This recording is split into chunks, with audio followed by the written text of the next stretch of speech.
7th class exercise 4.2 first problem. Give first the step you will use the separate the variable and then solve the equation.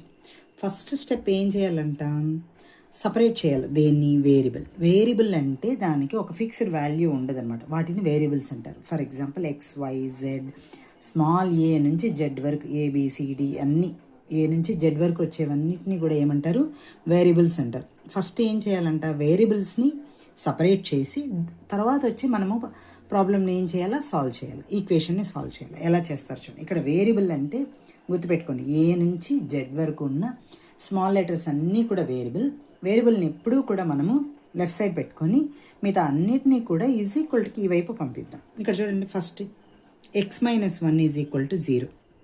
ఇక్కడ variable ఏమి, X అంటే ఎక్స్ని మాత్రమే left side పెట్టుకోండి, మిగతావన్నిటిని కూడా right side పంపించేయండి. ఇక్కడ ఏం పంపించాలి, రైట్ సైడు -1ని పంపించాలి. అప్పుడు ఏమొస్తుంది, ఈ ఎక్స్ని ఇలాగే పెట్టండి, = 0. -1 = ఈ వైపు వస్తే +1 గుర్తుపెట్టుకోండి. -= ఈ వైపు వస్తే ప్లస్ వస్తుంది. ఒకవేళ ప్లస్ ఉంటే ఈ వైపు వస్తే మైనస్ వస్తుంది. ఓకేనా. మళ్ళీ మీకు చెప్తాను, మల్టిప్లికేషన్ ఈ వైపు చేస్తా అంటే = ఈ పక్క వస్తే ఏమవుతుంది, ఈ పక్క డివిజన్ చేస్తా అంటే = ఈ వైపు వస్తే ఏం చేస్తుంది. ఈ ప్రాబ్లంలో -1 ఉంది, అది ఈ పక్క వస్తే ఏమవుతుంది, +1 అవుతుంది. అప్పుడు ఏమొస్తుంది, 0 + 1 ఎంత, 1. So x = 1. నెక్స్ట్ ప్రాబ్లం చూడండి, x + 1 = 0. ఇక్కడ కూడా వేరియబుల్ ఏమి, ఎక్స్ మాత్రమే ఈ వైపు ఉండాలి, మిగతా ఇది ఎంత ఏం చేయాలా, ఈ వైపు పంపించాలి. ఏం పంపించాలా, +1ని రైట్ సైడ్ పంపించాలి. రైట్ సైడ్కి వచ్చేటప్పటికి అది ఏమవుతుంది అంటే -1 అవుతుంది. అప్పుడు ఏమొస్తుంది, x = 0 - 1 -1 అవుతుంది. Next problem, x - 1 = 5. ఇదేమవుతుంది చూడండి, x - 1 = 5. మనం ఏం పెట్టాలా, లెఫ్ట్ సైడ్ x మాత్రమే. సో ఇక్కడ ఉండే 5 రాసుకోండి. దేన్ని పంపించాలి, రైట్ సైడ్ -1ని పంపించాలి. అదేమవుతుంది, +1. అప్పుడు ఎంత అవుతుంది, x వాల్యూ 5 + 1 వచ్చి 6 అవుతుంది. నెక్స్ట్ ప్రాబ్లం చూడండి, x + 6 = 2. ఇది కూడా చూడండి, x + 6 = 2. అప్పుడు ఏమవుతుంది, వేరియబుల్ని మాత్రమే మనం లెఫ్ట్ సైడ్ పెట్టాలి. ఈ 2ని అలాగే వేసేసుకోండి. ఇప్పుడు +6 ఈ వైపు వస్తే -6. ఇప్పుడు ఏమొస్తుంది, 2 - 6 ఎంత, 2లో 6 పోతే ఎంత, పోదు కదా. అప్పుడు ఏం చేయాలి, 6లో 2 తీసేసి 6 వచ్చి పెద్దది కదా, మైనస్ దాని వాల్యూ ఇక్కడ వేయాలి, అంతే కదా. చిన్న దాంట్లో నుంచి పెద్దది తీయాలా అన్నప్పుడు పెద్ద వాల్యూలో ఉన్న సింబల్ ఏదైతే ఉందో ఆ సింబల్ వేయాలన్నమాట, అది రూల్. Next problem, y - 4 = -7. అప్పుడు ఏమొస్తుంది, y - 4 = -7. y మాత్రమే ఈ వైపు పెట్టాలి. మీకు చెప్పాను, ఏ నుంచి జెడ్ వరకు ఏ స్మాల్ లెటర్ రాసినా అది వేరియబుల్. చూడండి, ఇక్కడ x వచ్చి ఈ ప్రాబ్లంకి 1 వచ్చింది, ఈ ప్రాబ్లంకి -1 వచ్చింది, ఇక్కడేమో 6 వచ్చింది, ఇక్కడేమో -4 వచ్చింది. అంటే మారుతూ ఉంది కదా వాల్యూస్, వాటిని వేరియబుల్స్ అంటారు. వేరీ అవుతూ ఉంటుంది కాబట్టి వాటిని వేరియబుల్స్ అంటారు. So y = -7 + 4. ఇప్పుడు ఏం చెప్పాను ఇందాక, 2 డిఫరెంట్ సింబల్స్ ఉన్నప్పుడు ఏం చేయాలా, సబ్ట్రాక్ట్ చేసి పెద్దదానికి ఏ సింబల్ అయితే ఉందో ఆ సింబల్ వేయాలి. సో 7లో 4 పోతే 3 -3. ఎందుకు, 7 వచ్చి పెద్దది కాబట్టి దాన్ని ఉన్న సైన్ వేయండి.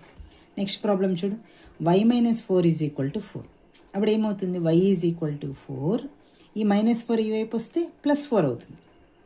అప్పుడు ఎంత వస్తుంది, y = 4 + 4 8 అవుతుంది. చూడండి, y + 4 = 4. ఇప్పుడు ఏమవుతుంది చూడండి, y + 4 = 4. అప్పుడు ఏమవుతుంది, y = 4, ఈ +4 ఈ వైపు వస్తే -4 అవుతుంది. సో y = 4లో 4 పోతే 0. ఇక్కడ చూడండి, y + 4 = -4. ఇప్పుడు ఏమవుతుంది, y కావాలా, ఈ -4 అలాగే ఉంటుంది, ఈ +4 ఈ వైపు వస్తే -4. అప్పుడు ఏమొస్తుంది, y = -4 రెండు ఒకే సింబల్స్ ఉన్నాయి. అప్పుడు ఏం చేయాలి, యాడ్ చేయాలి. ఇక్కడ గుర్తుపెట్టుకోండి, 3 విషయాలు గుర్తు చెప్తాను. సేమ్ సింబల్స్ ఉంటే ఏం చేయాలా, ప్లస్ ఉన్నదనుకోండి, యాడ్ చేయండి, ప్లస్ యాడ్ చేయండి. అది ప్లస్ని మైనస్ని రెండు కూడా మనం ఏం చేయాలా, యాడ్ చేయాలన్నమాట. సరేనా. డిఫరెంట్ సింబల్స్ ఉన్నప్పుడు మాత్రమే మీరు ఏం చేయాలా, సబ్ట్రాక్ట్ చేయాలన్నమాట. ఇదొక్కటి గుర్తుపెట్టుకోండి. సేమ్ సింబల్స్, అది ప్లస్ అన్నా ఉండండి, మైనస్ అన్నా ఉండండి, యాడ్ చేసి ఆ సింబల్ వేసేయండి. డిఫరెంట్ సింబల్స్ ఉన్నప్పుడు మాత్రం సబ్ట్రాక్ట్ చేయండి. ఇప్పుడు చూడండి, దీనికి 4కి మైనస్ ఉంది, ఇంకొక 4కి కూడా మైనస్ ఉంది. అంటే ఏమి, సేమ్ సింబల్స్ ఉంది. సేమ్ సింబల్స్ ఉంటే ఏం చేయాలా, యాడ్ చేయాలా, ముందర ఆ సింబల్ వేయాలి. ఓకేనా. Next second problem, give the step you will use the separate the variable and then solve the equation. ఇది కూడా సేమ్ అనమాట. ఈక్వేషన్స్ అన్నీ సాల్వ్ చేసుకుంటూ రావాలా, వేరియబుల్ సపరేట్ చేసుకుని. ఇక్కడ చూడండి 3L. 3L అంటే 3 ఇంటూ ఎల్ అని అర్థం. 3L అంటే 3 ఇంటూ ఎల్. సో ఇక్కడ మీరు ఒకటి గుర్తుపెట్టుకోండి, ఇంతవరకు ఏమనంటే ప్లస్ మైనస్ చెప్పినాం. అంటే ఈజ్ ఈక్వల్కి ఈ వైపు యాడ్ చేస్తా ఉంటే ఈజ్ ఈక్వల్కి ఆ వైపు పోతే సబ్ట్రాక్ట్ చేస్తుంది. ఈ వైపు సబ్ట్రాక్ట్ చేస్తే ఈజ్ ఈక్వల్కి ఆ వైపు పోతే ఏమవుతుంది, యాడ్ చేస్తుంది. ఇప్పుడు మల్టిప్లికేషన్ డివిజన్ చెప్తాను చూడండి. మల్టిప్లై చేస్తూ ఉందనుకోండి, ఈజ్ ఈక్వల్కి ఈ వైపు వచ్చింది అనుకోండి, అది ఆటోమేటిక్గా ఏమవుతుంది, డివిజన్ అవుతుంది. అదేలాగా డివిజన్ ఉంటే మల్టిప్లై అవుతుంది. ఇంతే, సింపుల్. ప్లస్ ఉంటే ఈ వైపు తీసుకొని వస్తే మైనస్ అవుతుంది, మైనస్ ఉంటే ఈ వైపు తీసుకొని వస్తే ప్లస్ అవుతుంది. అదేవిధంగా మల్టిప్లికేషన్ తీసుకొని వచ్చినామంటే డివిజన్ అవుతుంది, డివిజన్ తీసుకొని వస్తే మల్టిప్లై అవుతుంది. So 3L means 3 into L అని అర్థం. ఇంకా రాసుకోండి, 3 into L is equal to 42. ఇక్కడ ఏం చేస్తుంది, ఎల్ని మల్టిప్లై చేస్తాను. సో ఈ వైపు వస్తే ఏమవుతుంది, డివిజన్ చేస్తుంది. So 42/3. 3 1s are 3 1s are 3, 3 4s are 12. So L is equal to 4. అదేవిధంగా ఇక్కడ చూడండి, next problem. b/2 is equal to 6/2 అంటే ఇక్కడ డివిజన్ చేస్తూ ఉందని అర్థం, సరేనా. b ఇంటూ 1/2 అని అర్థం. సో డివిజన్ చేస్తా అంటే ఏమవుతుందని చెప్పినాను, మల్టిప్లై అవుతుంది. అప్పుడు ఏమవుతుంది, b is equal to 6 into 2. ఇక్కడ డివిజన్ చేస్తుంది, ఈ వైపు తీసుకొని వచ్చేటప్పటికి ఏమవుతుంది, మల్టిప్లై అవుతుంది. So b is equal to 6 2s are 12. అదేవిధంగా నెక్స్ట్ ప్రాబ్లం చూడండి, p/7 ఈజ్ ఈక్వల్ టు 4. ఇక్కడ ఏం చేస్తుంది, 7 డివిజన్ చేస్తుంది, ఈ వైపు తీసుకొని వస్తే మల్టిప్లై చేస్తుంది. p is equal to 4 into 7. అప్పుడు ఏమవుతుంది, 28. 4 7s are 28. నెక్స్ట్ ప్రాబ్లం చూడండి, 4x is equal to 25. 4x is equal to 25. అప్పుడు ఏమవుతుంది, 4x is equal to 25. X కావాలి కదా మనకి, ఎక్స్ అంటే ఇక్కడ ఎక్స్ని 4 ఏం చేస్తుంది, మల్టిప్లై చేస్తుంది. ఈ వైపు వస్తే మీకు అర్థం కాలేదంటే ఇలా రాసుకోండి, 4 into X is equal to 25. So X is equal to 25. ఈ పక్క మల్టిప్లై చేస్తూ ఉంది కాబట్టి ఈ వైపు వస్తే ఏమొస్తుంది, డివిజన్ చేస్తుంది. ఓకేనా, ఇది క్యాన్సిల్ అవ్వదు కాబట్టి అలాగే ఉంచేస్తాం. Next problem, 8y is equal to 3x. So 8y is equal to 3x. ఏం చెప్పాను, 8 into y is equal to 3x. Multiply చేస్తుందంటే ఈ వైపు వస్తే ఏమవుతుంది, డివిజన్ చేస్తుంది. 36/8. 4 2s are 8, 4 9s are 36. So y is equal to 9/2 అని అర్థం. ఓకేనా. Next, z/3 is equal to 5/4. ఇక్కడ బాగా చూడండి, ఇది వచ్చి z/3 ఈజ్ ఈక్వల్ టు 5/4. ఇక్కడ ఏమవుతుంది, ఇది ఇక్కడ చూడండి 5/4 అనేది అలాగే ఉంచండి, ఇక్కడ z మాత్రమే వేరియబుల్. ఇక్కడ ఏమవుతుంది, z ఇంటూ 1/3 అని అర్థం. కరెక్ట్గా చెప్పాలంటే z ఇంటూ 1/3. సో డివిజన్ చేస్తుంది, ఈ వైపు అయితే ఏమవుతుంది, మల్టిప్లై చేస్తుంది. సో 5/4 ఏమవుతుంది, ఇంటూ 3/1 ఇలా కూడా రాసుకోవచ్చు. ఇంకొకటి చెప్తాను చూడండి, ఇక్కడ ఫ్రాక్షన్ కదా, ఫ్రాక్షన్గా చేశాను ఈ మోడల్. సో 1/3 ఈ వైపు వచ్చేటప్పటికి ఏమవుతుంది, న్యూమరేటర్ డినామినేటర్ అవుతుంది, డినామినేటర్ న్యూమరేటర్ అవుతుంది. అప్పుడు ఇక్కడ ఏముంది, 1/3 ఉంది కదా, అది ఈజ్ ఈక్వల్ టు ఈ వైపు వస్తే ఏమొస్తుంది, 3/1 వస్తుంది. ఇంతకుముందు మీకు చెప్పాను మల్టిప్లికేషన్ ఏం చేయాలంటే, 2 ఫ్రాక్షన్స్ మల్టిప్లికేషన్ ఎలా చేయాలంటే, న్యూమరేటర్ని న్యూమరేటర్తో, డినామినేటర్ని డినామినేటర్తో మల్టిప్లై చేయాలి. 5 3s are 15, 4 1s are 4. ఓకేనా. నెక్స్ట్ ప్రాబ్లం చూడండి, a/5 ఈజ్ ఈక్వల్ టు 7/15. చూడండి ఇది ఎలా రాస్తాను, a ఇంటూ 1/5. సో 7/15 కదా. ఇక్కడ 1/5 ఇదేమి ఫ్రాక్షన్, ఇది ఏమవుతుంది, ఈ వైపు వచ్చేటప్పటికి ఇక్కడ వచ్చి న్యూమరేటర్ 1, డినామినేటర్ 5 కదా, ఈ వైపు తీసుకొని వచ్చేటప్పటికి ఏమవుతుందంటే రివర్స్ అవుతుంది అనమాట. అప్పుడు ఏమవుతుంది, a is equal to 7/15 into 5/1 అవుతుంది. అప్పుడు ఏమొస్తుంది, 5 1s are 5 3s are. ఇప్పుడు ఏమొస్తుంది, 7 1s are 7, 3 1s are 3, 7/3. Next problem చూడండి, 20t ఈజ్ ఈక్వల్ టు -10. ఇక్కడ 20t is equal to -10. 20 into t is equal to -10. అప్పుడు t ఈజ్ ఈక్వల్ టు ఏమవుతుంది, -10/20. ఎందుకు, ఇక్కడ మల్టిప్లై చేస్తుంది, ఈ వైపు వచ్చేటప్పటికి ఏమవుతుంది, డివిజన్ చేస్తుంది. 10 1s are 10 2s are. అప్పుడు ఏమొస్తుంది, t is equal to -1/2. Third problem, give the steps you will use the separate the variable and then solve the equation. చూడండి ఇక్కడ కూడా సేమ్ అంతే, వేరియబుల్ని పక్కకు తీసుకొని వచ్చి చేయాలి. మీకు ఇవి నెంబర్ ఆఫ్ టైమ్స్ ప్రాక్టీస్ చేసే కొద్దీ వస్తుందన్నమాట, మీరు ప్రాక్టీస్ చేయాలి. ఫస్ట్ ప్రాబ్లం చూడు, 3n - 2 ఈజ్ ఈక్వల్ టు 46. ఇక్కడ చూడు 3nతో పాటు n మాత్రమే ఉండాలి, కానీ 3nతో పాటు ఇంకొక టర్మ్ కూడా ఉంది. ఇక్కడ గుర్తుపెట్టుకోవాలమ్మా, ఇదొక టర్మ్ ఇదొక టర్మ్. టర్మ్ని ఎట్లా మనం చెప్తామంటే, ఒక ప్లస్ కానీ మైనస్ కానీ ఉంటే దాన్ని టర్మ్ అంటారు. మధ్యలో ప్లస్ కానీ మైనస్ కానీ, ఇప్పుడు 3n అనేది ఒక టర్మే, 3n ఉంది కాబట్టి 2 టర్మ్స్ కాదు, అది 3 ఇంటూ ఎన్ అని అర్థం. ఇది ఒక టర్మ్. ఇక్కడ 2 అనేది ఇంకొక టర్మ్. సో ఈ రెండింటి మధ్యలో మైనస్ ఉంది అంతే అనమాట. ఇక్కడ ఒక టర్ము, ఇక్కడ ఒక టర్మ్ ఉంది, ఇక్కడ ఒక టర్మ్ ఉంది, అట్లా అనమాట. సో ఇక్కడ ఫస్ట్ -2ని పంపిద్దాం. -2 ఈజ్ ఈక్వల్ కి వైపు వస్తే ఏమవుతుంది, +2 అవుతుంది కదా. 46 + 2 ఓకేనా. అప్పుడు ఏమవుతుంది, 3n ఈజ్ ఈక్వల్ టు 46 + 2 ఎంత అవుతుంది, 48. ఇప్పుడు చూడండి 3 ఇంటూ ఎన్. ఇంతవరకు మనం ఫస్ట్ సెకండ్ ప్రాబ్లంలో నేర్చుకున్న దాన్ని కలిపి ఇక్కడ థర్డ్ ప్రాబ్లంలో అప్లై చేస్తాం అనమాట. సో 3 ఇంటూ ఎన్ ఏమవుతుంది, మల్టిప్లై చేస్తూ ఉంది కాబట్టి ఈజ్ ఈక్వల్ కి వైపు వస్తే ఏమొస్తుంది, డివిజన్ అవుతుంది. So n is equal to 48/3 అనమాట. ఇది క్యాన్సిల్ పోతుందేమో చూద్దాం. 3 1s 3 1s 3 3 6s 18. సో ఎంత answer, n is equal to 16 అనమాట. Next problem 5m + 7 is equal to 70. ఇక్కడ కూడా అంతే చూడండి, ఇదొక టర్ము, ఇదొక టర్మ్ కదా, ఇదొక టర్మ్. మనకి m మాత్రమే ఇక్కడ ఉండాలి, అది మాత్రమే వేరియబుల్. సో m కంటే ముందు ఈ టర్మ్ని పంపించాలన్నమాట మనం. అప్పుడు ఏమవుతుంది, 5m ఈజ్ ఈక్వల్ టు 17 - 7 అవుతుంది. అప్పుడు ఎంత అవుతుంది, 5m ఈజ్ ఈక్వల్ టు 17లో 7 పోతే 10 అవుతుంది. సో m మాత్రమే కావాలా, ఇక్కడ m వచ్చి 5ని మల్టిప్లై చేస్తుంది కాబట్టి ఈ పక్క వస్తే ఏమొస్తుంది, డివిజన్ చేస్తుంది. 5 1s 5 2s. So m is equal to 2 ఓకేనా. m is equal to 2. Next 20p/3 is equal to 40. 20p/3 is equal to 40. ఇక్కడ ఏమవుతుంది, ఇక్కడ చూడండి p ఇక్కడ 20/3. ఇంతకుముందు ప్రాబ్లంలో మేము చెప్పినాను ఫ్రాక్షన్ ఉంటే ఎలా తీసుకోవాలని. చూడండి 20/3 into p is equal to 40గా తీసుకోవాలి. ఇప్పుడు ఏమవుతుంది, ఈ 20/3ని మొత్తము ఈ వైపు పంపించాలి. నేనేం చెప్పినాను, ఇలాగ ఫ్రాక్షన్ ఈ వైపు పంపించాలంటే న్యూమరేటర్ డినామినేటర్ అవుతుంది, డినామినేటర్ న్యూమరేటర్ అవుతుంది. అప్పుడు ఏమవుతుంది, p is equal to 40 into 3/20 అవుతుంది. So 0 0 cancel, 2 1s 2 2s. అప్పుడు ఏమవుతుంది, 2 3s 6 అనమాట. ఇక్కడ 40 అంటే 40/1 అని అర్థం. సరే ఓకేనా.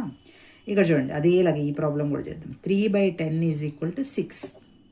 అప్పుడు ఏమవుతుంది, 3/10 ఈజ్ ఈక్వల్ టు 6 అంటే 3p/10 is equal to 6. 3p/10 is equal to 6 ఏమవుతుంది, 3/10 into p is equal to 6 అవుతుంది కదా.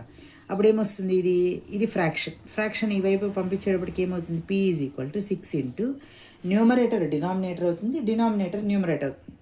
అంటే ఏమి, 3/10కి మనము ఏం చేస్తాం, 10/3గా రాసుకుందాం. 10/3 ఇక్కడ ఉండే 6 అంటే 6/1 అన్న, నథింగ్ బట్ 6/1.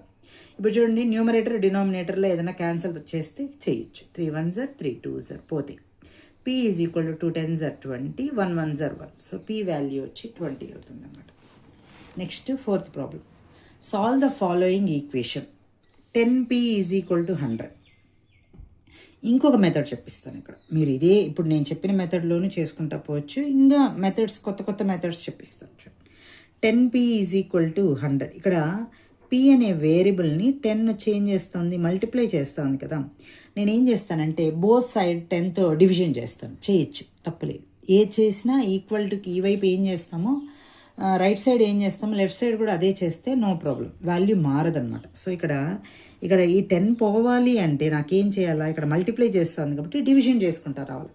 అప్పుడు ఏం చేస్తాను, బోత్ సైడ్స్ వచ్చి 10తో డివిజన్ చేస్తాను, 10తో. అప్పుడు ఏమవుతుంది, 10/10 p ఈజ్ ఈక్వల్ టు 100/10 ఓకేనా.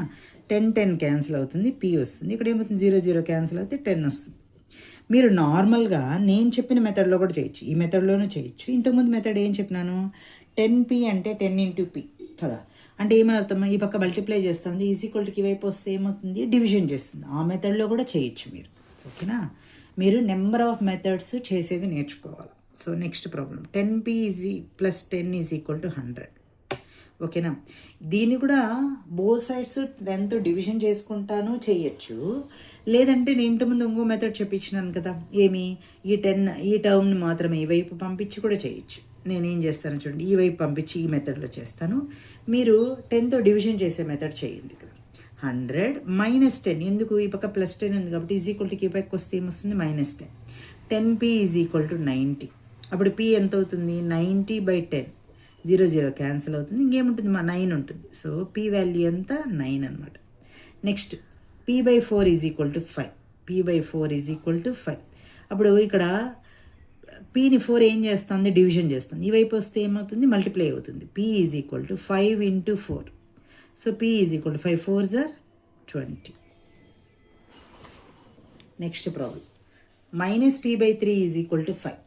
ఇక్కడ ఏమవుతుంది, మనము వేరియబుల్ని మాత్రమే పెట్టాలి. ఇక్కడ చూడండి మైనస్ కూడా ఉంది కదా, మైనస్తో సహా పంపించాలి. -p అంటే -1 × p. ఇక్కడ గుర్తుపెట్టుకోండి, -p/3 ఈజ్ ఈక్వల్ టు 5 కదా. -p అంటే -1 × p/3 ఈజ్ ఈక్వల్ టు 5.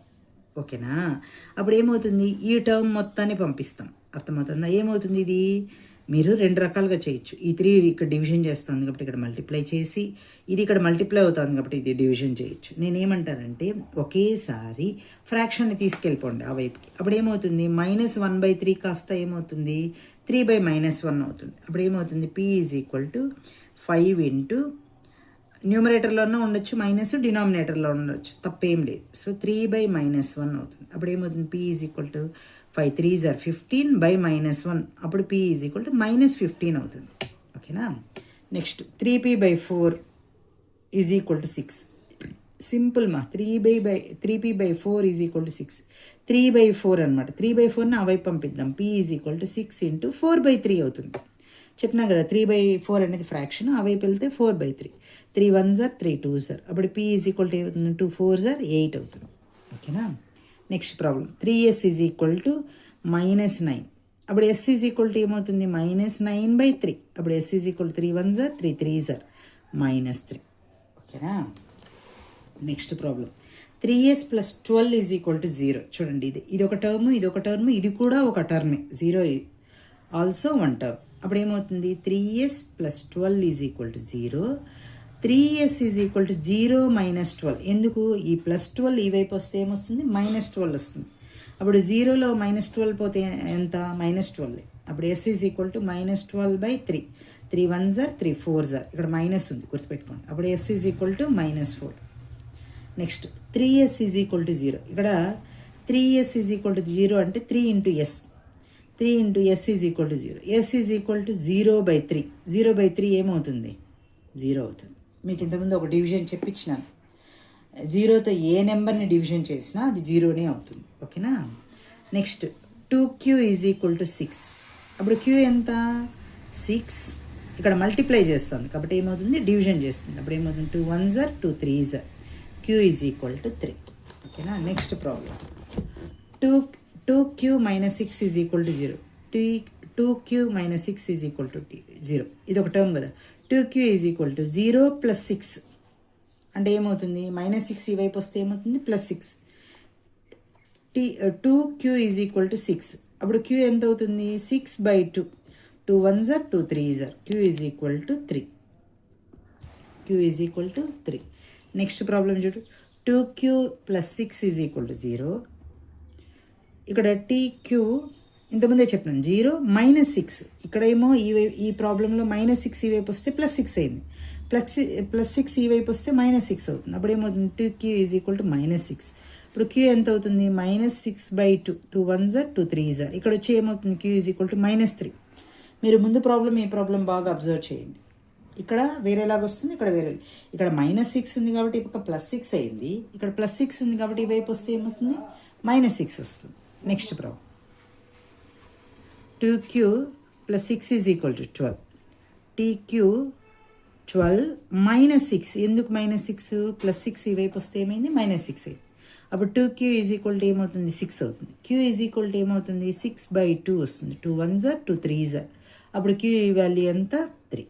దీంతో 4.2లో అన్ని ప్రాబ్లమ్స్ కంప్లీట్ అయింది.